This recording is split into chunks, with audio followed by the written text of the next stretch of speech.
नमस्कार मेलडी माता ने नमस्कार ने सौ बहनों ने नमस्कार।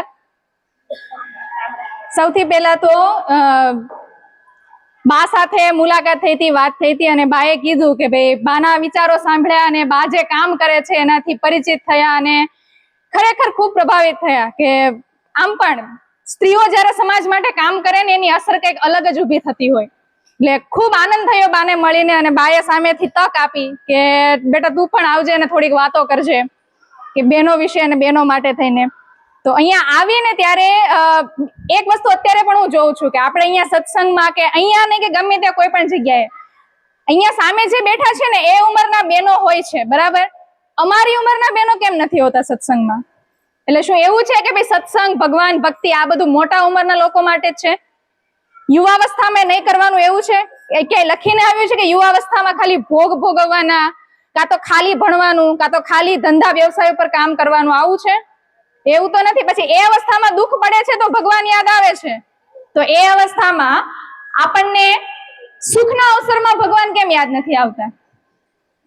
તો આની પાછળ નવી પેઢીનો વાંક નથી, આની પાછળ જે એમની માતા પિતાની પેઢી છે ને એમણે ક્યારે એમને કીધું નથી। આપણામાંથી કેટલાએ, જે મારી માતાની કે તમારી ઉંમરના જે બહેનો છે એમાંથી કેટલા લોકો દીકરીઓને કહે છે એવું કે બેટા સત્સંગ, ભક્તિ વગેરે જરૂરી છે જીવનમાં, જેટલું ભણવાનું જરૂરી છે, જેટલો વ્યવસાય જરૂરી છે, કારકિર્દી જેટલી જરૂરી છે એટલી જીવનમાં શાંતિ જરૂરી છે। અને શાંતિ માત્ર સત્સંગ, સત્સંગ એટલે જે સત તરફ લઈ જાય, સત્ય તરફ લઈ જાય, ભગવાન તરફ લઈ જાય, શાંતિ તરફ લઈ જાય એવી જે પણ ક્રિયા હોય એને સત્સંગ કહેવાય, એ કરવું જરૂરી છે।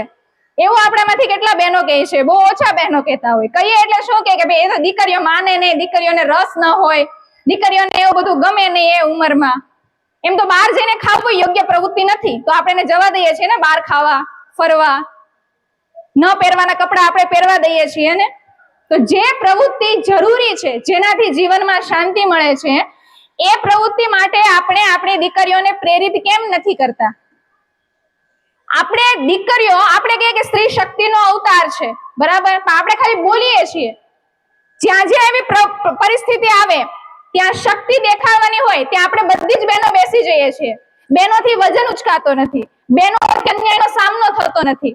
સમાજમાં સ્ત્રીઓ વિશે લોકો ગમે એમ બોલે, આપણા જ કુટુંબમાં જોઈ લો જ્યારે બધા ભેગા થયા હોય ને આપણે ભાઈઓને કે બોલતા સાંભળશું, બાયુને કાંઈ ખબર ના પડે। હા, બહેનો ઘર સંભાળે, છોકરા સંભાળે, બધાનું ધ્યાન રાખે તો એને ખબર ના પડે, બોલો, અને બહેનો ચૂપચાપ સાંભળી લે।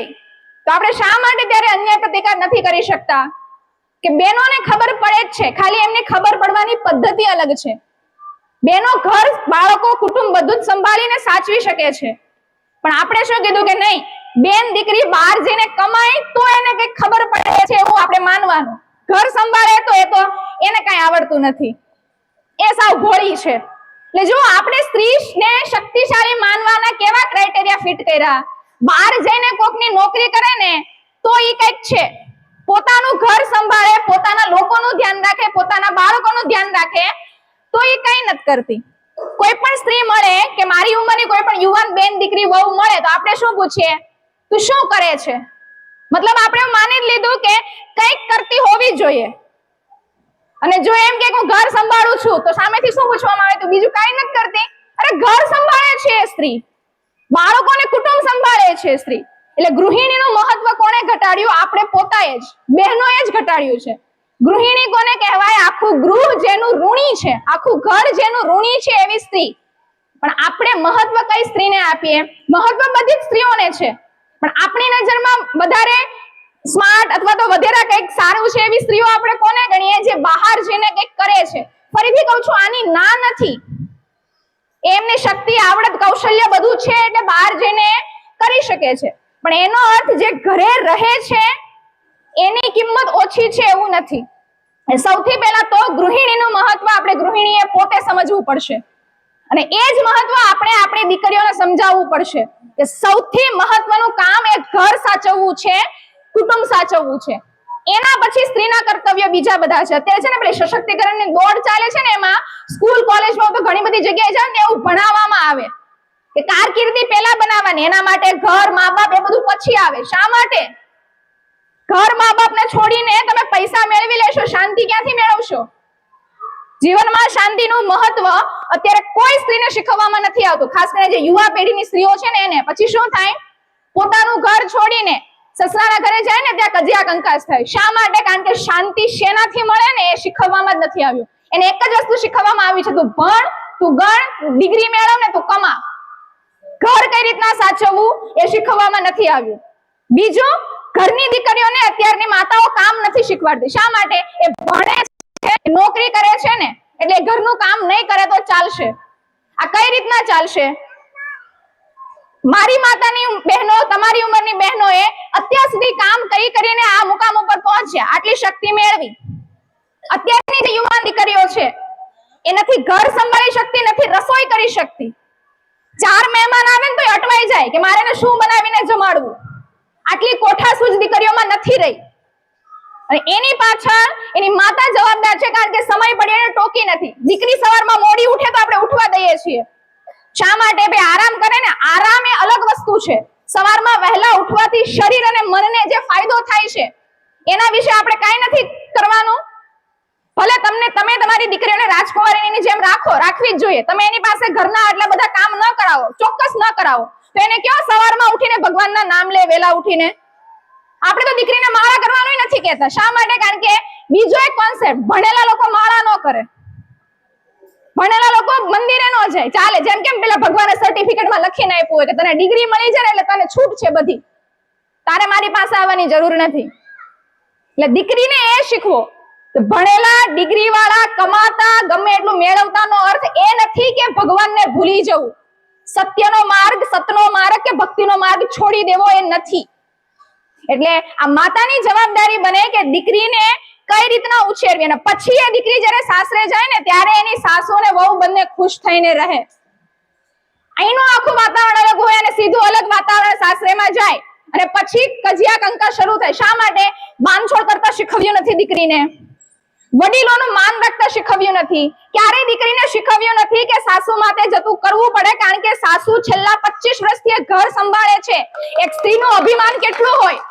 25 વર્ષથી જે સ્ત્રી કોઈ ઘર સંભાળતી હોય અને અચાનક કોઈ નવી સ્ત્રી આવે તો એ 25 વર્ષથી સંભાળતી સ્ત્રી છોડી ન શકે. આ માનસ સમજવું પડે આવનારી વહુએ. સામે સાસુએ પણ સમજવું પડે કે એક સ્ત્રી પોતાનું બધું છોડીને આ ઘરમાં આવી છે, એને આ ઘર એનું પોતાનું બનાવવું છે, તો એમાં વાતમાં એને હું રોક્યા ટોક્યા કરીશ તો એને નહીં ગમે. પણ આ પ્રકારનું શિક્ષણ ક્યાં અત્યારે? સ્કૂલ કોલેજ ક્યાંય નથી કે શીખવામાં જ નથી આવતું કે બેટા સાસુની બે વાત હોય કઈ કહે તો હા બા એમ કરીને જતું કરવું પડે. અને સાસુને પણ સમજાવવું પડે કે ભાઈ તમારી છોકરી ગમે એટલી ધમાલ કરે તો તમે શું કહેતા, એ આમ ન કરાય, બસ હવે આગળથી નહીં કરતી, એમ કરીને છોડી દેવાય ત્યાં ને ત્યાં. નથી સાસુ છોડતા, નથી વહુ છોડતા. શા માટે? કારણ કે સ્ત્રીનું એ પ્રકારનું શિક્ષણ જ નથી થયું. આપણે ત્યાં સ્ત્રી શિક્ષણ અલગ છે, તે જો ગર્લ્સ કોલેજ છે, છોકરીઓ માટેની અલગ શાળાઓ છે, એની પાછળનો હેતુ આપણને ખબર છે. એ અલગ કરવાનું કારણ એને છોકરાથી અલગ એ નથી, એને અલગ કરવાનું કારણ એનું શિક્ષણ પદ્ધતિ અલગ છે, એનો સિલેબસ અલગ છે. કારણ કે સ્ત્રીનું જીવન પુરુષના જીવન કરતા થોડું અલગ છે. આપણે મંડી પડ્યા છીએ બંને સ્ત્રી પુરુષને એક સમાન ગણવા. અરે એક સમાન એ પ્રકૃતિ રીતની રીતે નથી, એ માણસની રીતના બધા એક છે. માણસ તરીકે સ્ત્રી પુરુષ બધાનો સમાન દરજ્જો છે, પણ ફરજો બંનેની અલગ અલગ છે. અત્યારની સ્ત્રીઓને શું કે ભાઈ અમે ઘરનું કામ શું કામ કરીએ, પુરુષો કરે, કપડા વાસણ રસોઈ એ કરે. અરે ન કરે. કારણ કે સ્ત્રી જેટલી સારી રીતના રસોઈ બનાવી શકે, જેટલી મમતા ભાવથી બનાવી શકે, એ મમતા ભાવ પુરુષોમાં ન હોય, પ્રાકૃતિક ન હોય. એ ભલે રસોઈ ટેસ્ટી બહુ બનાવશે પુરુષો, પણ જે મમતા જોઈએ ને એ માત્ર સ્ત્રીમાં છે, વાત્સલ્ય ભાવ સ્ત્રીમાં છે. આ આપણે ઘરની દીકરી કહીએ ને એટલે પછી શું થાય, દીકરી મોટી થઈને એમ જ કે હું કઈ કામ વાળી થોડી છું તો ઘરના કામ કરું.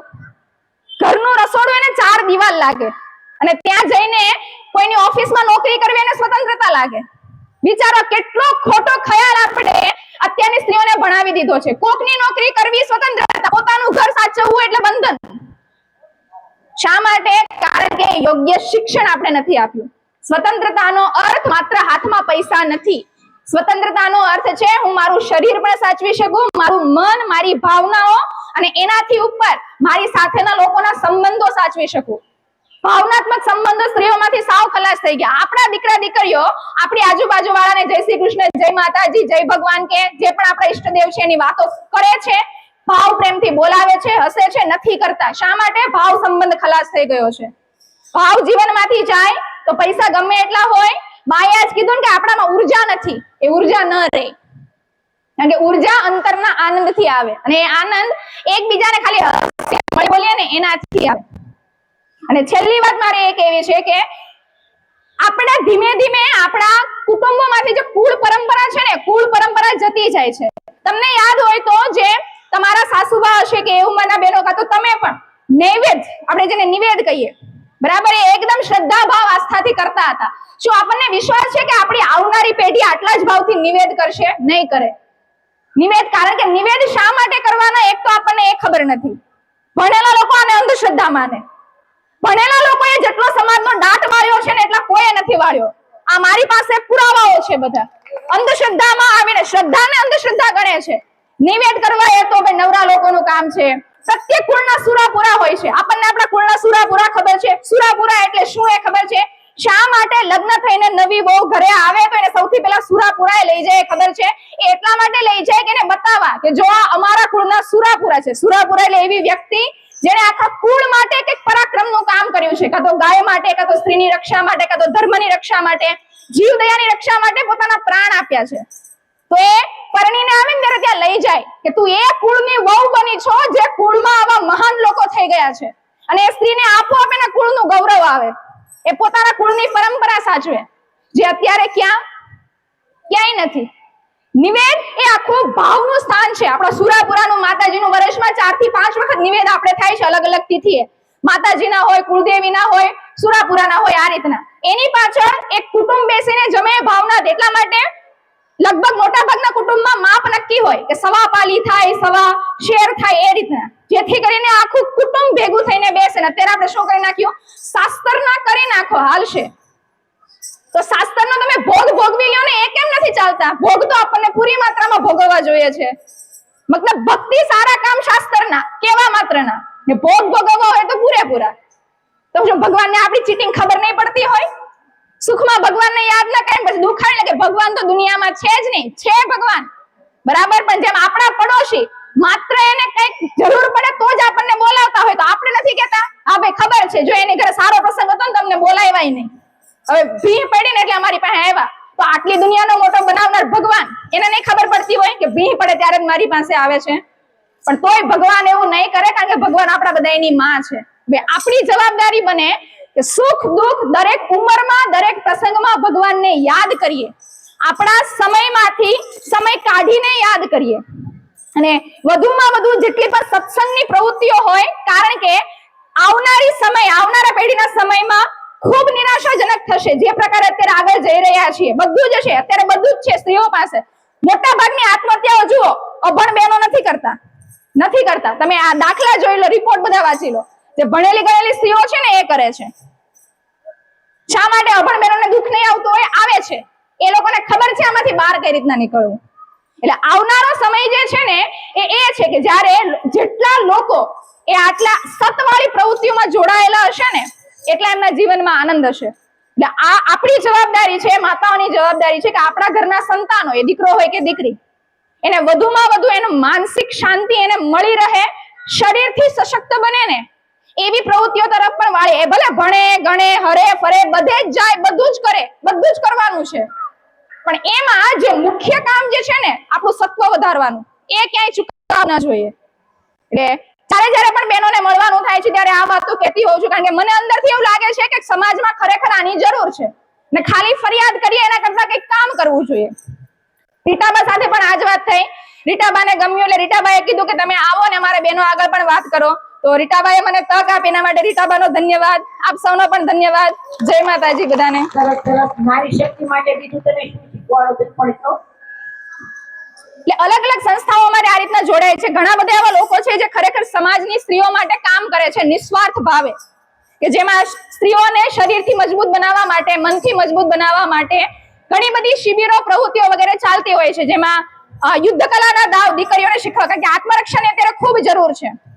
તો શરીરથી મજબૂત બને એના માટે યુદ્ધ કલાના દાવ શીખવવામાં આવે છે.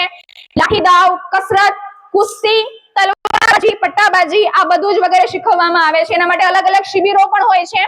ક્યાંય ભેગા થઈને કોઈએ પોતાની સોસાયટી કે પોતાની બિલ્ડિંગમાં શિબિરો કરવી હોય તો એ પ્રકારની પણ શિબિરો થાય છે. માની લો કે તમારે ત્યાં 20 થી 25 બહેનો ભેગા થાય છે ને એમને શીખવું છે, તો એ પ્રમાણે પણ શિબિરનું આયોજન થતું હોય છે. આ ઉપરાંત કોઈ પણ માણસ મોટો થઈને કેવો બનશે એના બીજ ગર્ભમાં રોપાય છે, આપણને બધાને ખબર છે. તો અલગ અલગ જગ્યાએ એક સંસ્થાઓ એવી પણ છે જે ગર્ભ સંસ્કારના પણ નિઃશુલ્ક કાર્યક્રમ કરે છે, એકમાત્ર હેતુથી કે ઉત્તમ સંતાન સમાજને મળે. તો એ પણ કામ છે. ઘણા એવા લોકો છે જે કુળ પરંપરા ઉપર કામ કરે છે, જેમ કે આપણને ખબર નથી આપણું ગોત્ર કયું છે. પ્રત્યેક કુળના ગોત્ર પ્રમાણે એની પરંપરા હોય, કુળ પ્રમાણે કુળ દેવતા હોય, એના હથિયારો હોય, એના ગ્રંથો હોય, એની ઉપાસના પ્રણાલી હોય, એના સ્તોત્ર અને અનુષ્ઠાન હોય. તો ઘણા લોકો છે જે આના ઉપર કામ કરે છે. એટલે મતલબ કે ટૂંકમાં સમાજમાં સત્વ વધે, લોકો વધુમાં વધુ પોતાના જીવનની સાથે સાથે સારી પ્રવૃત્તિઓ તરફ જોડાય, એ માટેની અલગ અલગ ઘણી બધી પ્રવૃત્તિઓ થાય છે. તો જ્યારે પણ તમને એવી ઈચ્છા હોય કે સ્ત્રીઓ માટે કંઈક કરવું છે કે આગળ વધવું છે, તો એ માટે તમે રીટાવાનો સંપર્ક કરી શકો, તમે અમારા સુધી પહોંચી શકો છો, બરાબર. ને કંઈ પણ વાંધો, કંઈ પણ પ્રશ્ન કે સ્ત્રીઓને લગતા કે કંઈ પણ હોય તો તમે અમારો પણ સંપર્ક કરી શકો છો.